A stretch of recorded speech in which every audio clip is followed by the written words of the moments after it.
2 Timóteo 4, de 1 a 5.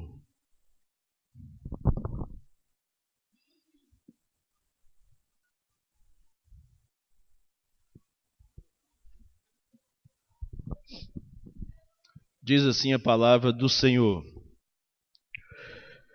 Conjuro-te perante Deus e Cristo Jesus, que há de julgar vivos e mortos, pela sua manifestação e pelo reino. Prega a palavra, insta, quer seja oportuno, quer não.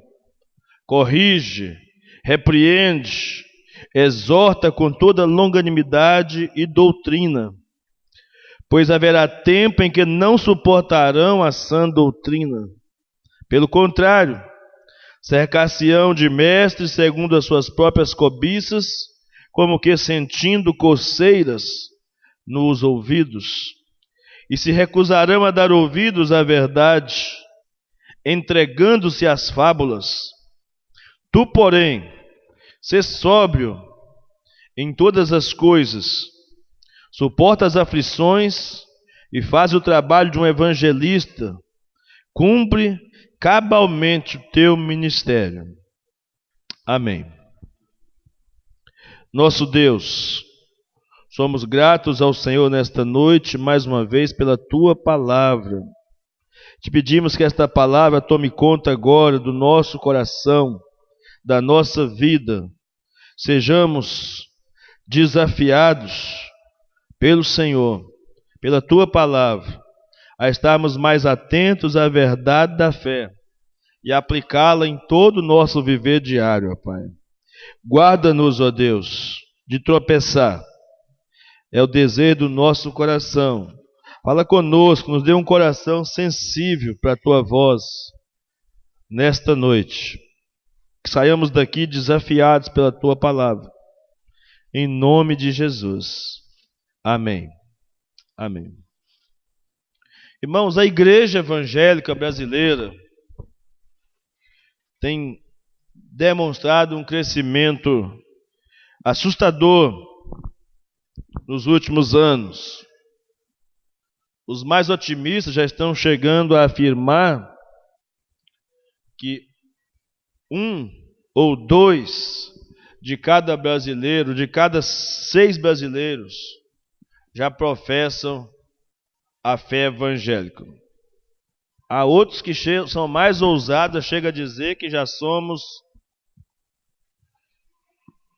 2/4 da população brasileira, ou seja, beirando aos 80 milhões de evangélicos. Eu não sei se esses números, se esses dados, a gente lê na internet, no Facebook, em alguns sites, não sei se eles correspondem a toda a verdade. Mas o fato é que em muitos lugares,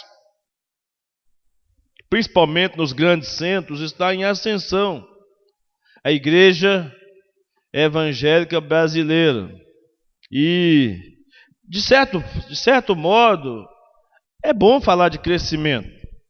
É bom falar de crescimento da igreja, que isso gera algumas motivos em nós para termos ações de graça.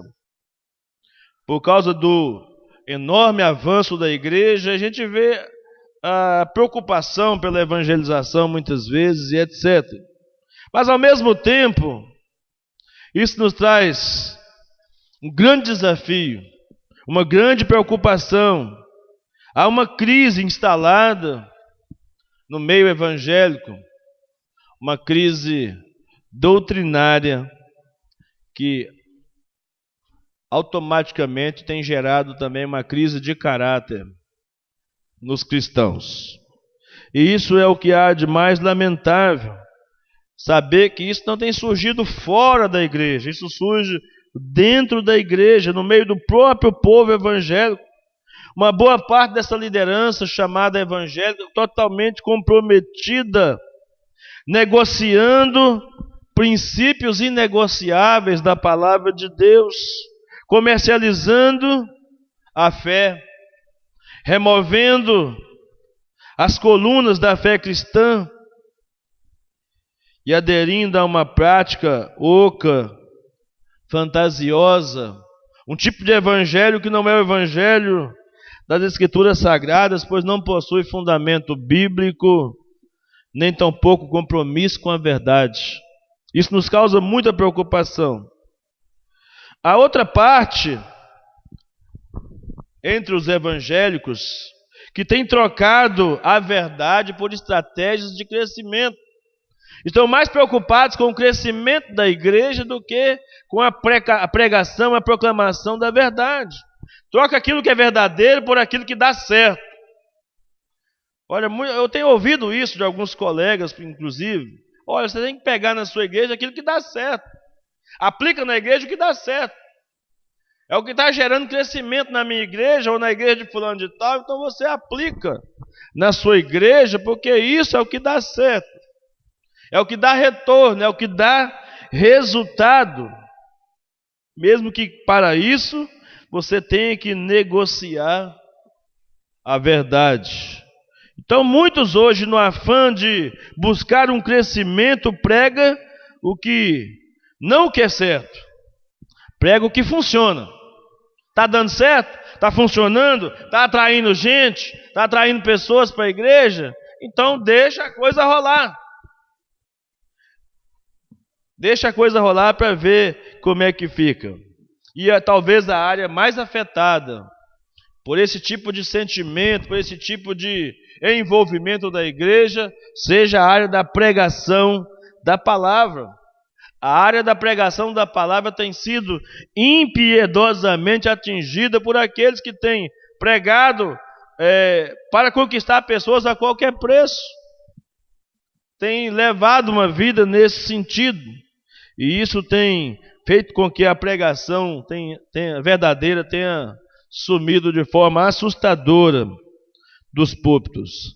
Vários segmentos religiosos, vários segmentos evangélicos, mas não tem o mínimo de compromisso com o conteúdo das Escrituras Sagradas e nem com a glória de Deus. Porque de fato não estão preocupados com a glória de Deus. E foi assim no tempo do apóstolo Paulo. Foi assim no tempo dos reformadores. Tem sido assim também em nossos dias. Grande desafio para a igreja é estar firmada e fundamentada na palavra e na verdade. Aliás, outros têm até falado que têm pregado uma palavra, ou têm tido um certo apreço pela pregação, mas uma pregação mais centralizada no homem do que centralizada em Cristo, em Deus. Tira Cristo da centralidade da pregação. E essa proposta atenuada de evangelho não é uma boa para a proclamação das boas novas do evangelho de Cristo.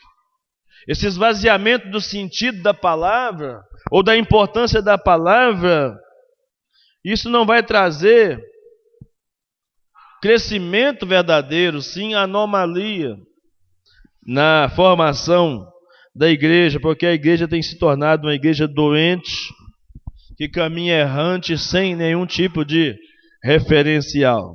Essa é uma verdade que a gente constata a cada dia no nosso viver, observando as práticas de um modo geral.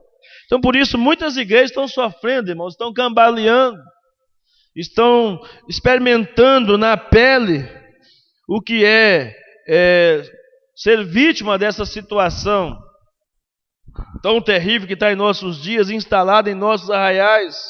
Por isso precisamos buscar com fé, com todo o ímpeto do nosso ser, uma volta à pregação da palavra, aquilo que Paulo recomenda aqui a Timóteo: prega a palavra. Paulo está dizendo a Timóteo: prega a palavra. É interessante que parece sinônimo as duas coisas, pregar e pregar a palavra, parece ser sinônimos aqui, no contexto do que o apóstolo Paulo está revelando nas Escrituras Sagradas. Vamos ver depois, um pouquinho mais adiante, diferença desses termos aqui na Escritura Sagrada. Então, essa volta para a palavra, essa volta para a pregação somente da palavra e nada mais que a palavra é necessário para que recebamos o status de igreja verdadeira, conforme preceitua a nossa teologia reformada. Igreja verdadeira, igreja que está apegada à palavra, funcionando, existindo em torno da palavra. O Dr. Martin Lloyd-Jones, irmãos, em 1971, no seu livro Pregação e Pregadores, em 1971 já tinha feito a seguinte afirmação: a mais urgente necessidade da igreja cristã da atualidade é a pregação autêntica, e posto ser a maior e mais urgente necessidade da igreja, é óbvio que também é a maior necessidade do mundo. Ele disse isso em 1971. Como eu disse, no tempo do apóstolo Paulo já havia um clamor, um desafio, uma súplica do apóstolo para aquele jovem pastor, um desafio para aquele jovem pastor, para que ele pregasse a palavra. Pregar, qualquer um pode pregar, pregar a palavra é um grande desafio. Qualquer pessoa pode pregar e pregar qualquer coisa. Mas pregar a palavra é um grande desafio. Eu comentei outro dia, acho que foi numa quarta-feira, aqui no sábado da semana passada, tivemos um culto aqui, em comunhão com os irmãos da Igreja Batista Getsemane. E o pastor Luiz, que veio aqui pregar, quando ele subiu esse púlpito, ele disse aqui: eu tenho um grande temor de pregar aqui. Eu sei que eu não posso pregar qualquer coisa desse púlpito. Eu sei que o povo está preparado para ouvir a verdade. Isso aumentou ainda mais a nossa responsabilidade para com a verdade. Irmãos, a autêntica pregação da palavra de Deus também era a principal preocupação do apóstolo Paulo. No texto que nós lemos acima, ele exorta esse jovem pregador Timóteo a ser fiel e zeloso com a pregação, e o desafia a não esmurecer, a não se vender, a não atender ao paladar teológico adocicado dos inimigos da verdade. Nesse texto que nós lemos, Paulo se apresenta como aquele pai dedicado que não quer ver os seus filhos perdidos. Nesse texto aqui, Paulo se apresenta dessa forma, trata o jovem Timóteo, o jovem pastor Timóteo, com 18 anos de idade, um jovem de 18 anos de idade que foi dado a ele a responsabilidade de pastorear a igreja de Éfeso. E Paulo então escreve a ele, ao mesmo tempo tratando com zelo e com cuidado, mas ao mesmo tempo confrontando com a necessidade de pregar a verdade aos seus ouvintes, aos fiéis naquela cidade. Aqui nós vimos um experiente e calejado pastor, já no fim de carreira, o apóstolo Paulo, procurando instruir um obreiro mais jovem a respeito do ministério. E ele tratou isso não somente com Timóteo, mas tratou isso com Tito também, em suas cartas consideradas pastorais, cartas de instrução, de conteúdo exortativo, de teor nouteticado, ou seja, um teor de confrontação. Paulo usa do argumento da confrontação aqui com Timóteo para desafiá-lo a andar na verdade. Por isso que no primeiro versículo aí do texto que nós lemos, irmãos, de 2 Timóteo 4:1, o apóstolo Paulo diz: conjuro-te perante Deus e Cristo Jesus. Paulo está dizendo a Timóteo, Timóteo, diante de Deus, diante de Jesus, eu estou te chamando para a proclamação da palavra, diante daquele que há de julgar os vivos e os mortos. Tenha temor diante da palavra. Tenha responsabilidade com o que você prega. A pregação não é para massagear o ego das pessoas. Em outras palavras, é isso que Paulo está dizendo a Timóteo.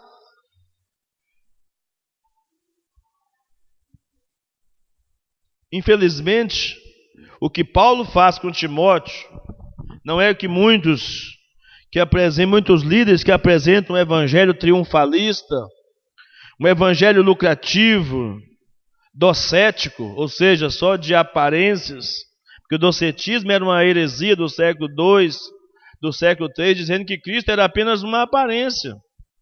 E tem muita gente também querendo viver o evangelho de aparência. Eu costumo dizer que muita gente está vivendo em nossos dias o evangelho denorex. Eu sei que muitos aqui mais novos não vão nem saber o que é isso. Mas denorex era um produto que era vendido, nem sei se é vendido ainda em nossos dias.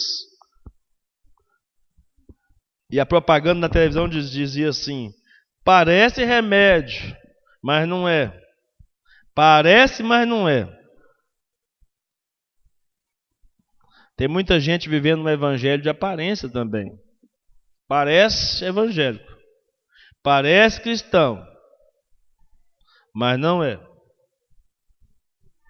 Tem até uma boa fala, tem até um bom envolvimento, conquista pessoas, atrai pessoas para si, faz discípulos para si, mas não consegue viver na verdade.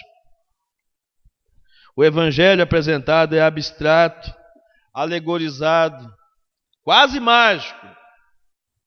Para muita gente o evangelho é quase mágico. E Paulo está chamando a atenção de Timóteo. Paulo mostra aqui a Timóteo que a pregação é um desafio árduo, que vai exigir muita disciplina.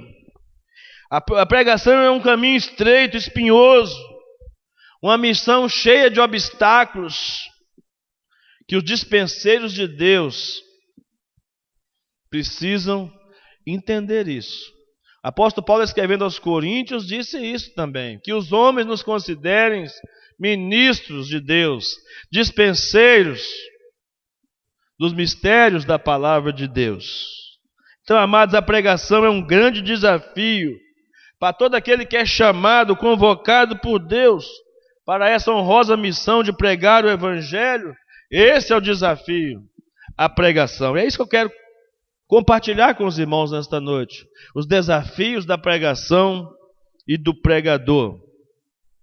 Esse é talvez um dos maiores desafios da liderança do povo de Deus. A primeira coisa que eu quero destacar com os irmãos aqui é que temos o grande desafio de pregar ou de proclamar a palavra do Senhor. A palavra pregar aqui, quando Paulo chama no verso 2, prega, é queriço, ou de onde origina a palavra querigma, que é proclamação. E logo em seguida Paulo diz, prega a palavra, ou queriço logos. E logos aqui determinando que não é qualquer palavra, é a palavra de Deus.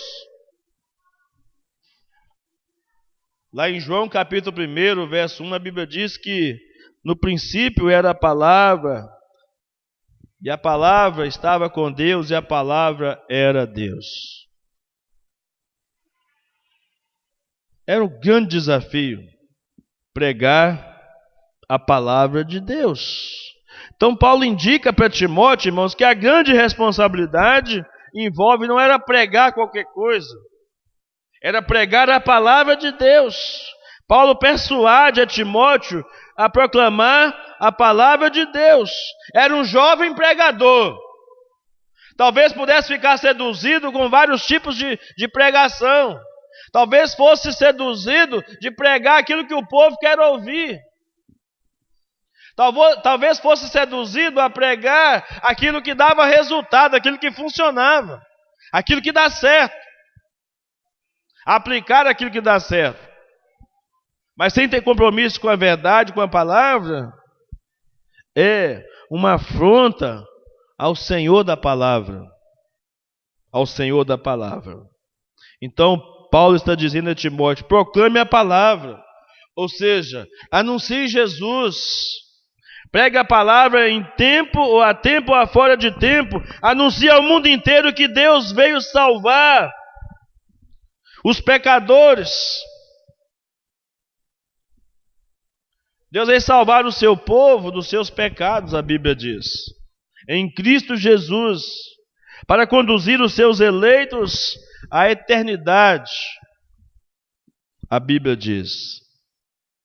No capítulo anterior, no capítulo 3, o apóstolo Paulo havia dito a Timóteo que toda a Escritura é divinamente inspirada, ou inspirada por Deus e útil para o ensino. No capítulo 3, versículo 16, 17, diz: para a correção, para a educação em justiça, a fim de que o homem de Deus esteja preparado. Paulo faz esse desafio a Timóteo, olhando para o contexto, irmãos, dos nossos dias. A exortação continua valendo para os dias de hoje. A exortação que era para Timóteo, em dias em que muitos estão diminuindo a palavra, estão relativizando o conteúdo das Escrituras, ofuscando o brilho. Nós que professamos a fé reformada, temos a obrigação de colocar a palavra no seu devido lugar. Precisamos resgatar o sentimento de Paulo, precisamos resgatar o sentimento dos reformadores que defenderam a supremacia da palavra e a centralidade na palavra de Deus, cuja figura central é Cristo. Quando se fala de pregar a palavra, está falando de pregar a figura central da palavra, que é Cristo Jesus. Não há outro assunto mais importante para ser pregado do que pregar a Cristo e este crucificado, diz o apóstolo Paulo. A ação salvadora do Cristo crucificado para salvar o seu povo dos seus pecados. Os reformadores, irmãos, não aceitaram a visão atenuada romana, onde a proclamação da palavra era simplesmente uma exposição de dogmas e da tradição da igreja. Eles não compactuaram com a ideia da época que reduzia a pregação a um simples acessório da liturgia da igreja. A pregação era simplesmente uma leitura da palavra e não uma exposição das Escrituras sagradas. Então os reformadores se recusaram a admitir esse tipo de comportamento da igreja. Na concepção reformada, ou dos reformadores, a pregação da palavra é o principal meio de graça para conduzir pecadores a Cristo, para que os pecadores se arrependam dos seus pecados. É o modo como Deus se utiliza para revelar aos homens, de uma forma especial, é através da sua palavra. A palavra de Deus deve ocupar lugar central no culto. É o que defendia os reformadores. É o que nós defendemos nos dias de hoje. Dentro desse escopo de teologia reformada, irmãos, a palavra é mais importante que as ordenanças que servem para selar o que a palavra que foi proclamada. Ou seja, a ministração das ordenanças não é completa sem a palavra, porque a própria palavra não precisa de complementos. A palavra de Deus não precisa de penduricalhos, de floreamentos, de abrandamento, para que ela seja pregada, para que ela seja anunciada. E os reformadores seguiram o pensamento do apóstolo Paulo, entenderam que a proclamação da palavra deve ser a principal tarefa da igreja. Você e eu, irmãos, temos a obrigação de pregar a palavra. A recomendação de Paulo a Timóteo é bastante atual para cada um de nós. Se temos que pregar alguma coisa, temos que pregar a palavra. É a palavra de Deus e não a palavra dos homens. O nosso grande desafio. Essa deve ser a principal tarefa da igreja, é a principal ocupação do ministro de Cristo. O reformador francês João Calvino, comentando sobre esta responsabilidade de pregar a palavra, diz que a grande obra do pastor, no qual ele deve depositar as forças do seu corpo e mente, é a pregação da palavra, porque este é o grande instrumento que Deus tem em suas mãos para confirmar sua bendita eleição, salvando os pecadores e tornando-os aptos para a glória celestial. Oh, quanta honra nos deu Jesus, confiando a nós esta nobre obra. Boa coisa é visitar os enfermos, ensinar as crianças, vestir aos que estão nus. Também bom é atender ao ministério do diaconato, escrever ou ler livros. Porém, a principal e maior missão do ministro é pregar a palavra, dizia João Calvino. Um outro ministro escocês, Henry Jouvert, disse que o púlpito é o nosso gozo, o nosso trono e a nossa valiosa ferramenta que Deus nos confiou. É a nossa torre de alerta, onde anunciamos as riquezas do céu e edificamos o corpo glorioso de Cristo, a igreja. Então, irmãos, este é um grande desafio para nós. Cada um de nós somos desafiados a sermos pregadores da palavra, cada um dentro das suas limitações, dentro do seu chamado, mas onde quer que nós formos, nós somos chamados a pregar a palavra. Pregar a palavra com toda a verdade, com toda a convicção. Nós que constantemente somos tentados a ceder aos modismos, às inovações que aparecem e desaparecem todos os dias, precisamos compreender esse propósito primário da pregação da palavra.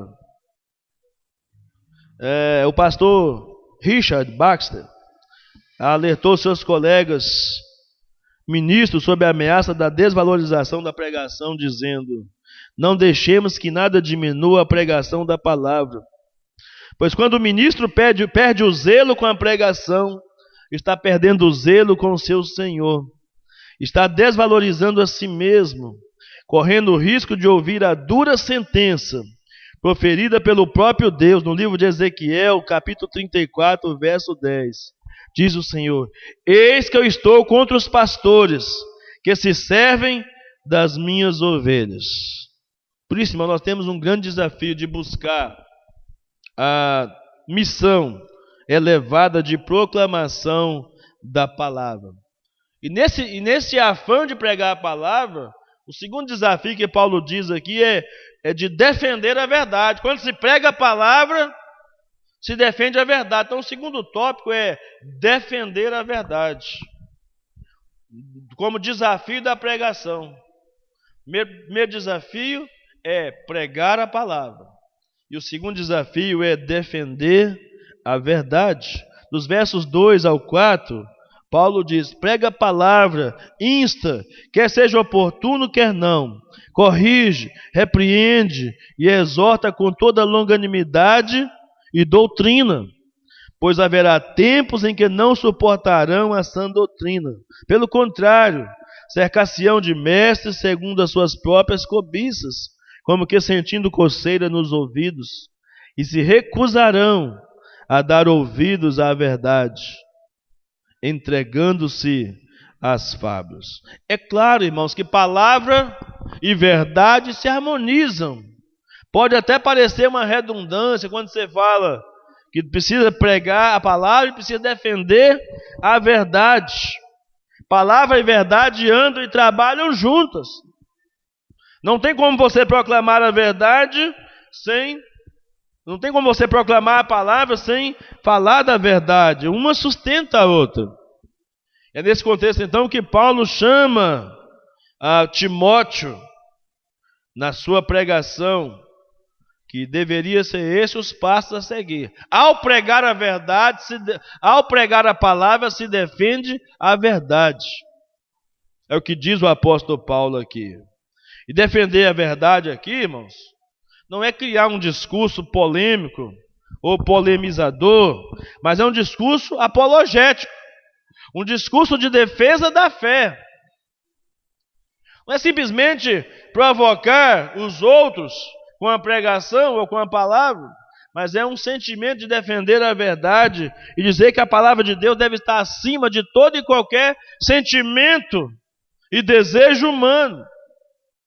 Não é cada um tem sua própria verdade, que esse é o pensamento humanista de nossos dias.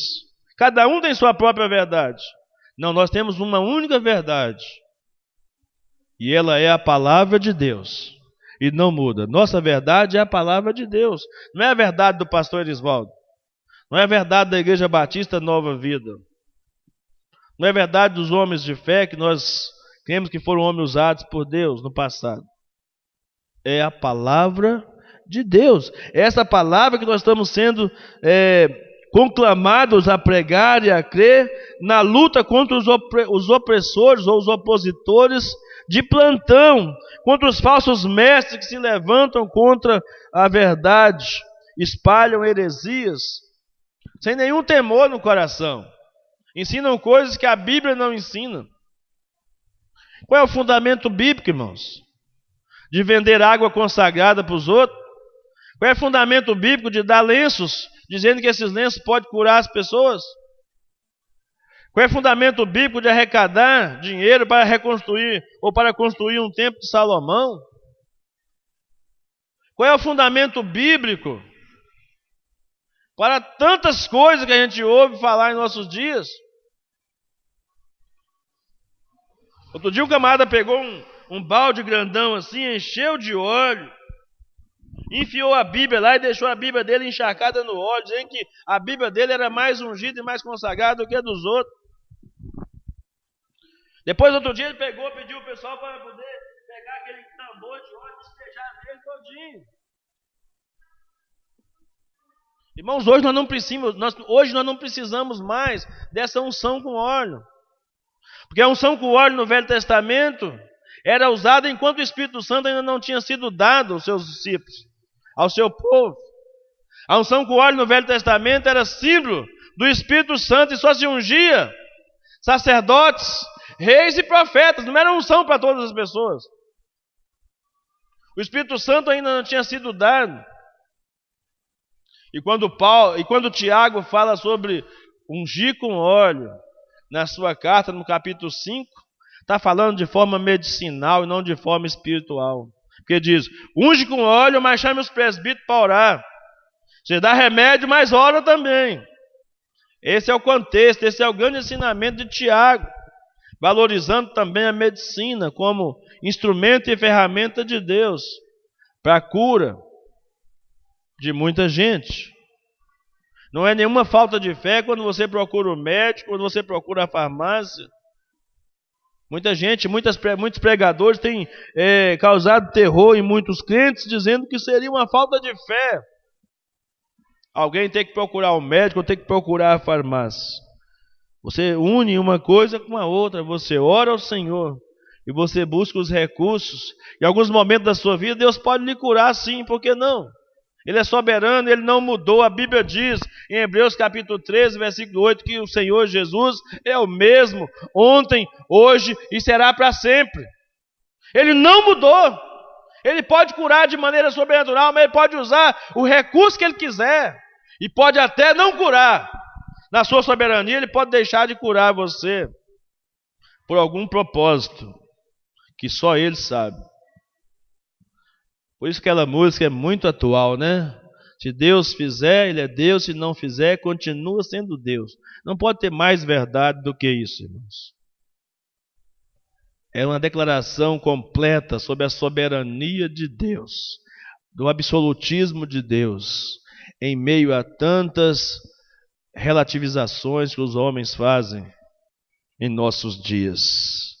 Então o apóstolo Paulo chama e conclama Timóteo, dizendo, incutindo na alma daquele pregador, daquele jovem pregador, dizendo, olha Timóteo, se você tem que pregar a palavra, você não pode ser um medroso. Você precisa enfrentar os opositores com coragem, com destemor e, acima de tudo, com a verdade, de maneira eficaz.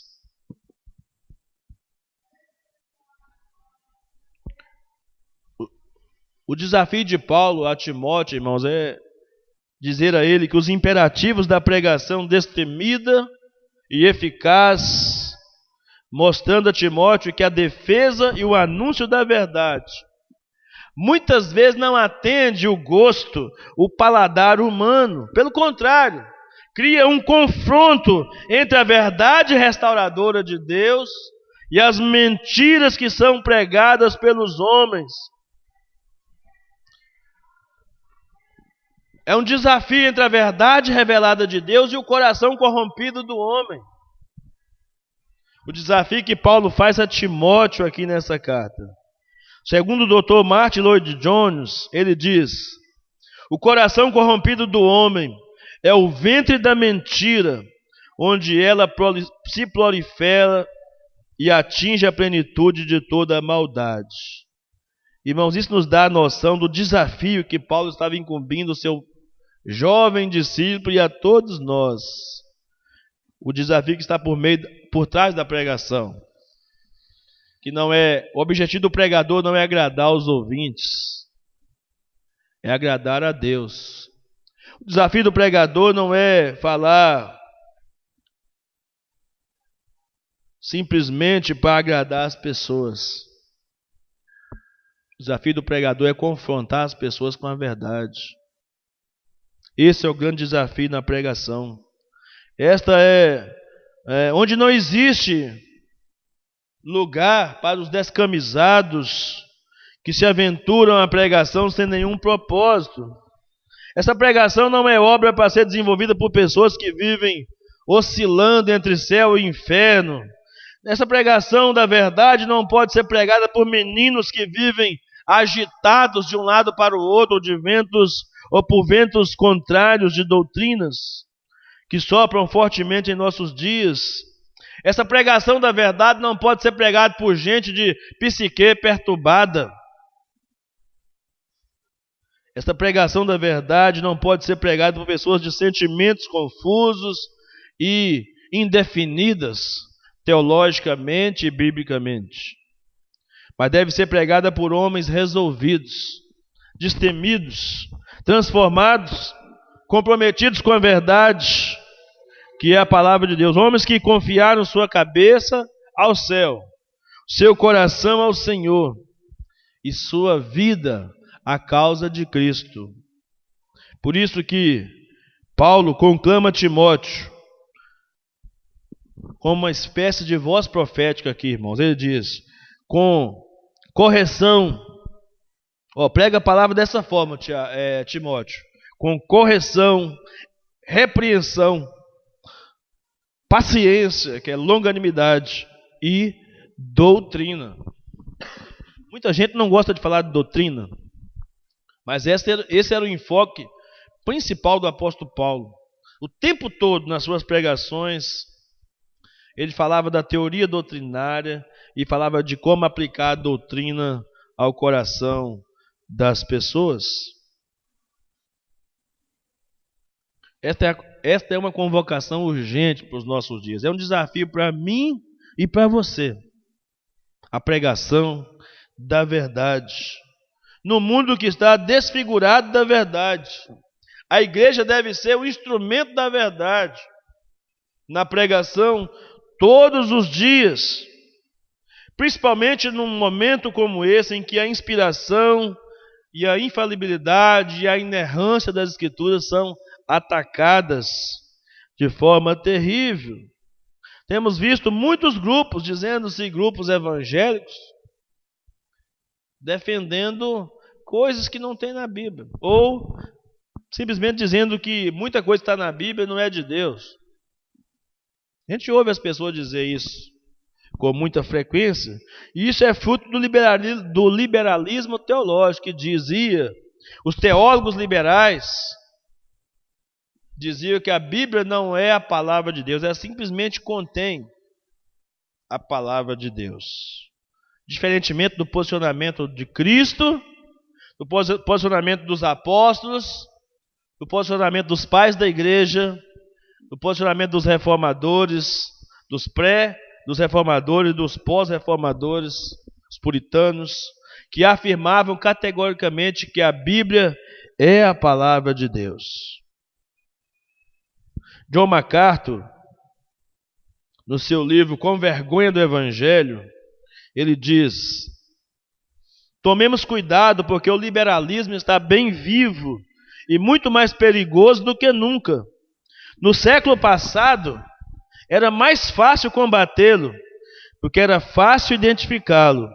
Hoje ele transita em nosso meio, destilando o seu veneno sutilmente, sem que a igreja perceba, antes de ser contaminada. Eles estão soltos, camuflados em nosso meio, minando diversas igrejas, que estão perdendo seus membros e declinando maciçamente. Havia um tempo, irmãos, em que as igrejas estavam perdendo, principalmente as igrejas históricas, tradicionais, perdendo seus membros maciçamente para o movimento pentecostal e neopentecostal. As atrações desse movimento de crescimento de igreja têm também atraído muitas pessoas.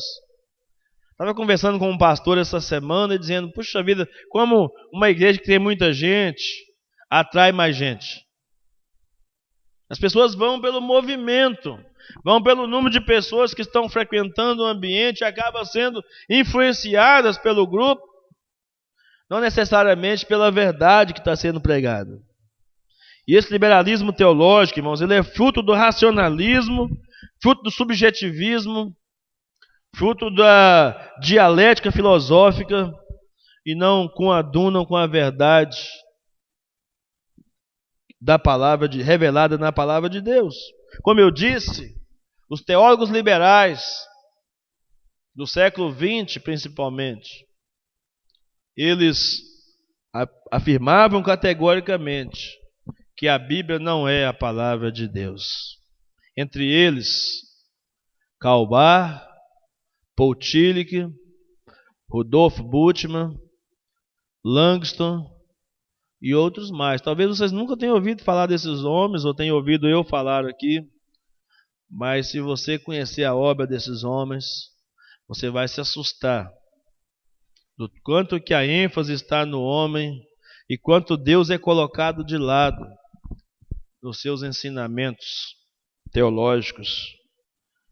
E isso é um problema sério, porque eles colocam a razão humana acima da totalidade das escrituras sagradas, altera a essência e dá uma dupla natureza para a Bíblia, dizendo que ela é divina, mas também ela é humana.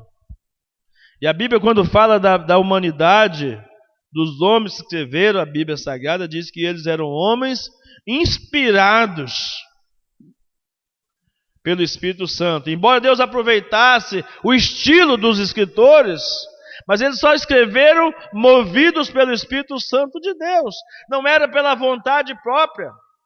Eles demonstravam toda a sua característica pessoal ao escrever os livros sagrados, mas não falavam de si mesmo. O apóstolo Paulo, escrevendo aos Gálatas, ele diz: o que eu recebi não foi de homens, o que eu recebi foi de Deus, é revelação de Deus, não é coisa que o homem pode fazer. Quando Jesus perguntou: quem dizem os homens que sou? E Pedro responde: tu és o Cristo, o Filho do Deus vivo. Jesus vira para ele e diz: Pedro, não foi você que teve esse discernimento, não. Foi meu Pai que te revelou isso. Jesus afirmou categoricamente: o homem jamais poderia fazer uma afirmação como aquela, se não fosse por meio do próprio Deus, através do seu Espírito Santo. Por isso, irmãos, precisamos tomar muito cuidado com o liberalismo teológico, que está hoje mais do que nunca aflorando nas igrejas, ensinando uma pregação mais light, mais suave, e negam e jogam no lixo o cristianismo histórico. Eles não querem saber de história da reforma, não querem saber de história dos pais da igreja, não querem saber da história dos apóstolos.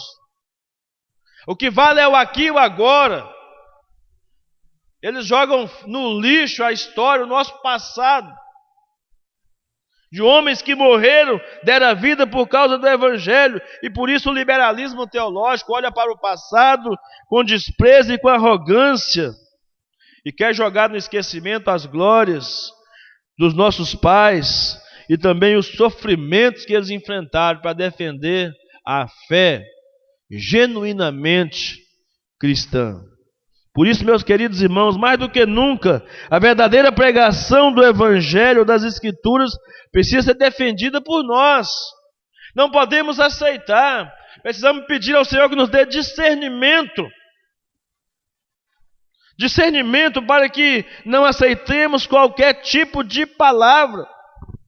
E mais do que isso, que não somente saibamos discernir entre o que é certo e o que é errado, mas que sejamos também proclamadores, dispenseiros de Deus que anunciam e defendem a verdade, que esta verdade há de conduzir os eleitos de Deus à Nova Jerusalém, e também vai qualificar a igreja do Senhor como autêntica noiva de Jesus Cristo.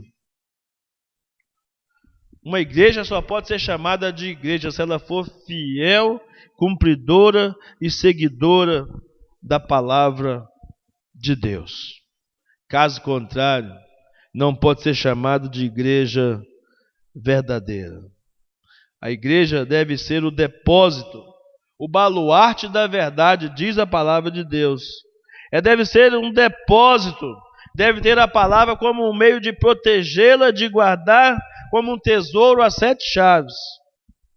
E deve instruir os seus filhos a viverem de forma digna e santa.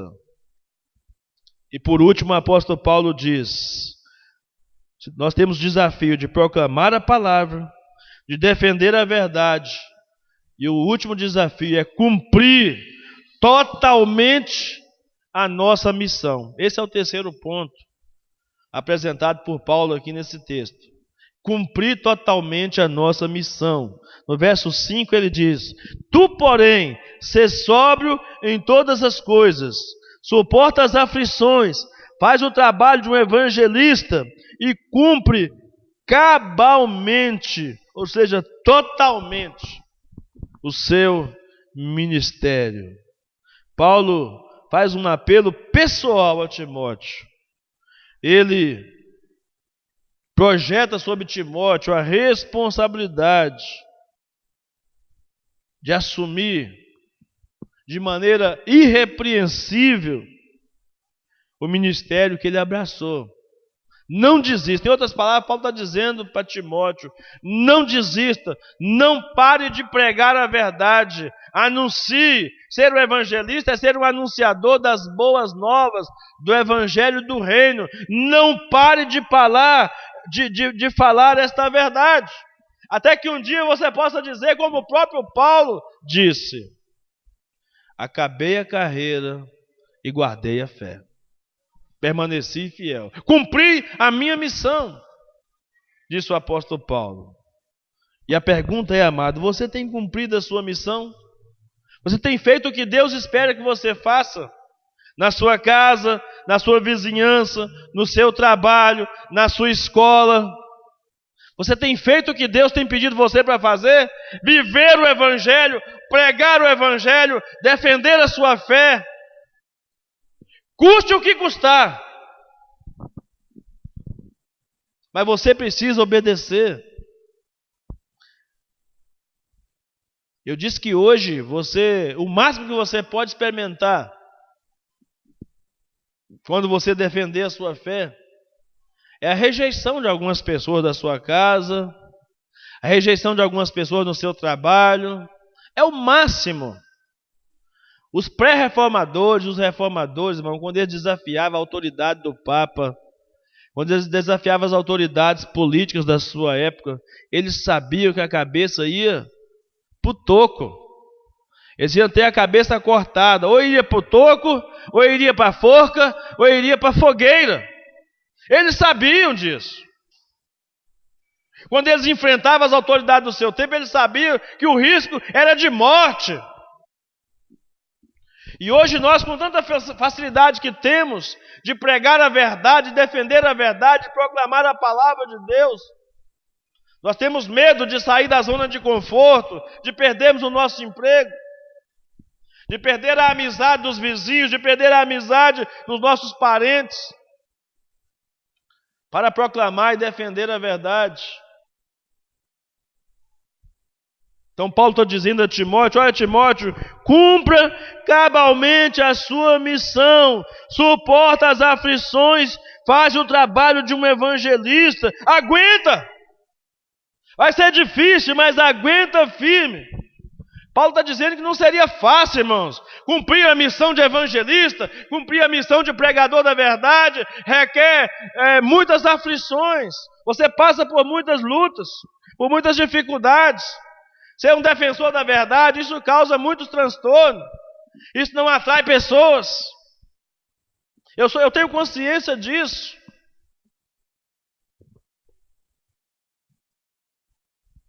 Pregar o que todo mundo prega atrai todo mundo, atrai muita gente. Pelo tanto de gente que já passou por aqui algum dia, teríamos uma igreja no mínimo de 400 pessoas ou mais. Aqui. No mínimo. Louva a Deus por vocês que têm permanecido aqui. Por alguma razão vocês têm permanecido aqui nesse lugar e eu sei que é o apego à palavra que tem feito vocês ficar aqui. Quando Jesus desafiou os seus discípulos, depois da multiplicação dos pães, dizendo que eles deveriam comer a sua carne e beber o seu sangue, ou seja, pagar o preço do verdadeiro discipulado. Quando Jesus disse assim: olha, vocês não podem vir até mim se o Pai não lhes trouxer. A Bíblia diz lá no verso, me parece 65, que muitos abandonaram, no capítulo 6 de João, muitos discípulos abandonaram o Senhor Jesus. Só ficaram os 12. E Jesus não os aplaudiu por ter ficado, mas disse a eles: vocês querem se retirar também? Foi aí que o apóstolo Pedro deu aquela resposta fantástica. Para onde? Tudo bem, o senhor quer que a gente vá embora, mas não vamos embora para onde? Para onde iremos nós, se só tu tens as palavras de vida eterna?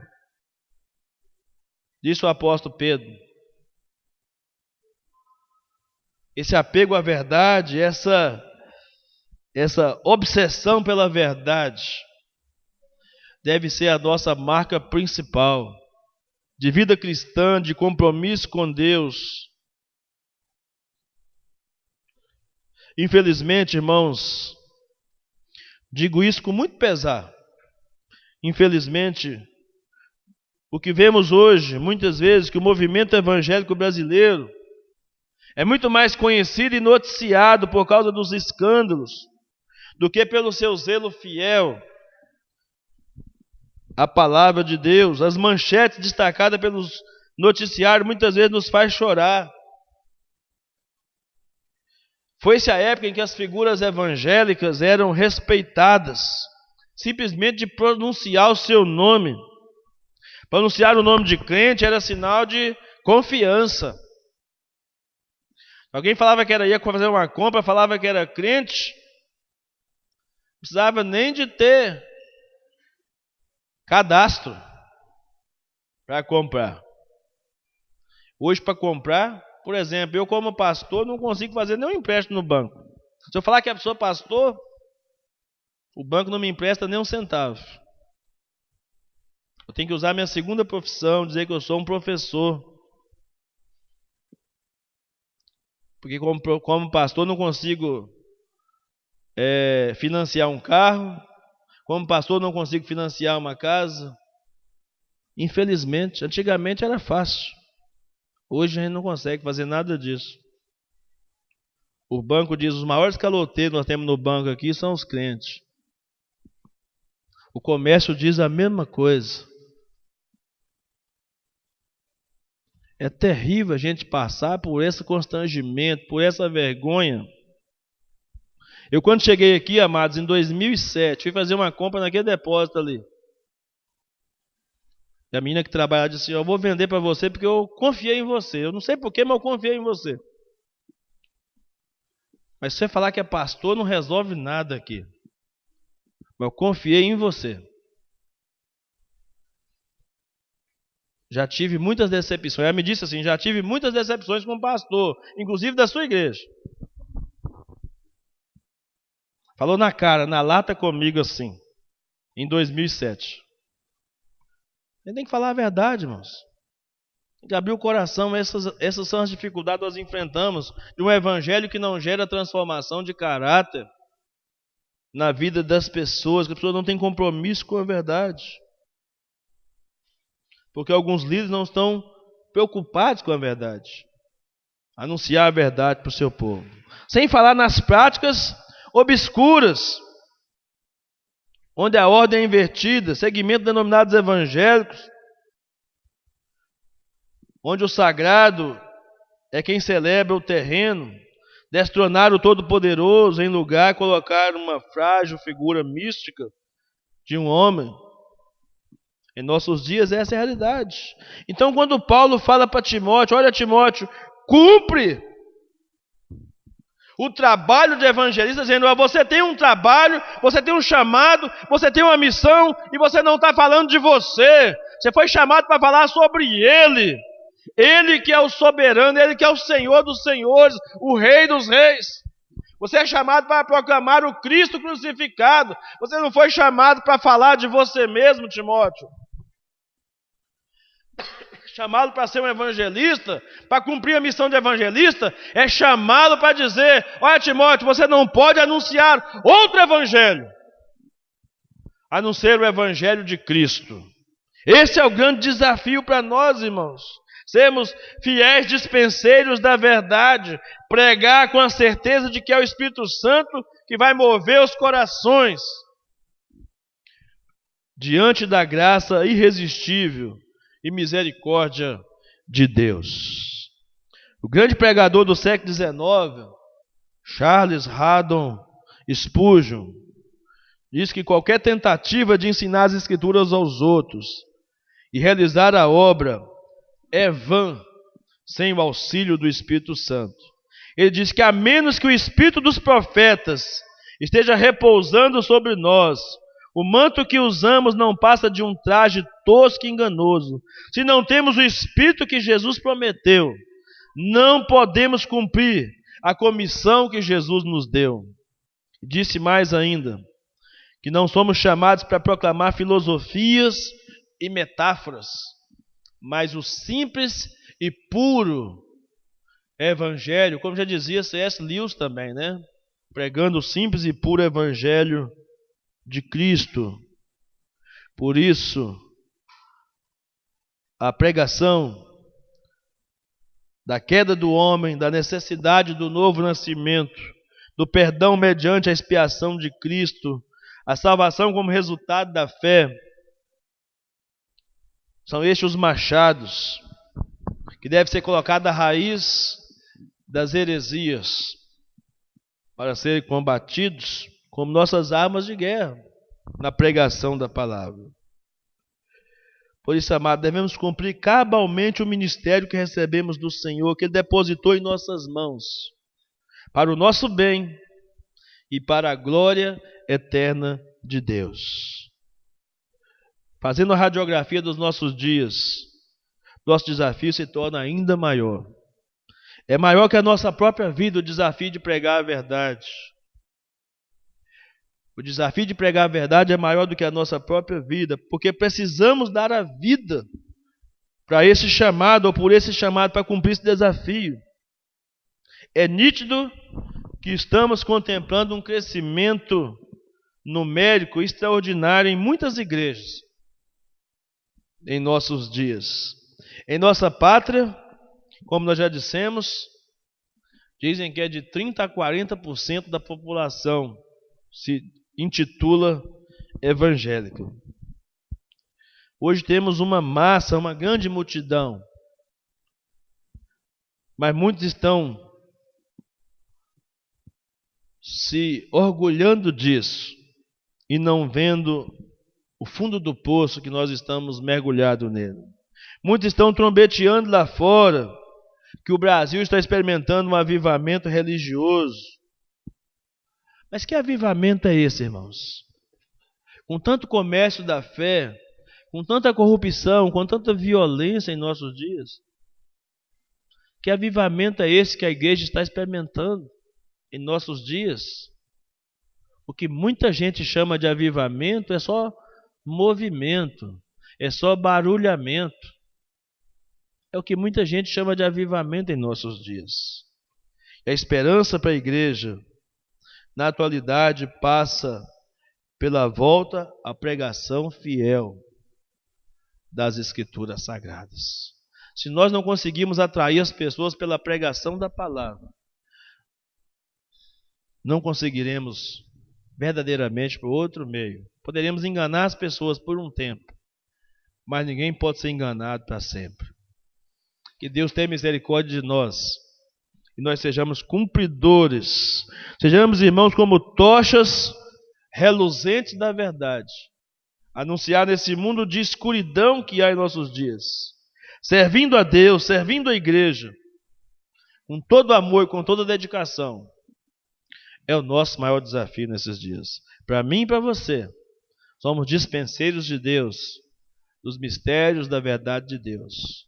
Nada além da verdade, nada além da palavra de Deus devemos anunciar. Amém?